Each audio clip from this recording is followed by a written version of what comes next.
Hey, how you doing? This is Craig with TCC Global. Hey, real quick, I just wanted to talk about a word God gave me today coming into the office. I asked God a quick question. I said, God, why do your children treat your children so bad? Why do your children tear down your children? And why do your children hurt your children? Why do your children? And he said that because I had to take away every excuse from them that they have, saying I didn't answer their prayers. So sometimes he said, look, I my children would pray asking me for a particular thing. I need help. I need finances. I need this. I need that. I need this. So God says, what I'll do is I'll send them someone to direct them to the place where they can get that from. I have to send someone with anointing to the person who's prayed for help. Example, a pastor, I need help in this church. I need someone that can come help me. But the issue is they don't like the package that the help comes in. So you have a young man coming into the church, fire on fire for God, but he may be a little high strung. He may be a little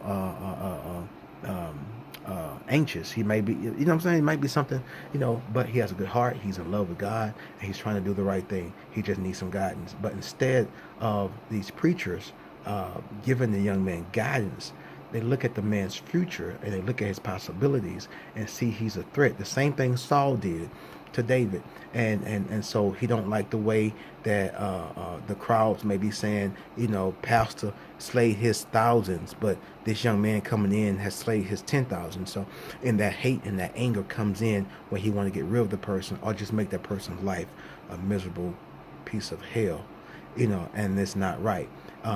This is a message. God says, look, I had to take away the excuse because I'm going to bring them help because they asked for it. But when I bring them help, either they're going to accept it or they're going to reject it.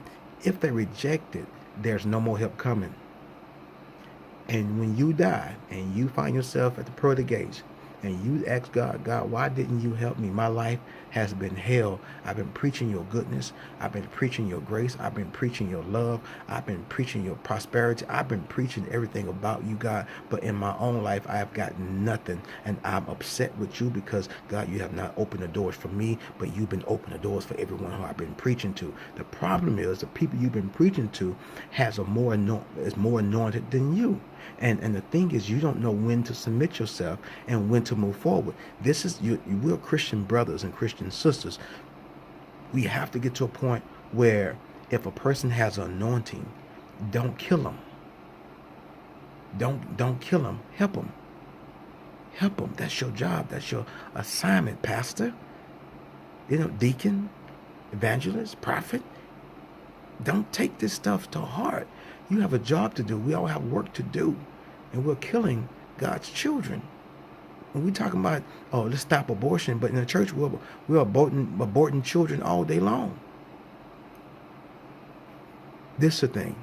In this season, we got to move forward as a body. Churches, pastors, stop killing God's children. Stop making them feel as if they're not worth anything, because the street is going to pull them and have them doing what they want to do. So I'm calling out every pastor, every preacher, every teacher of the word. Do what you're supposed to do. Help these kids.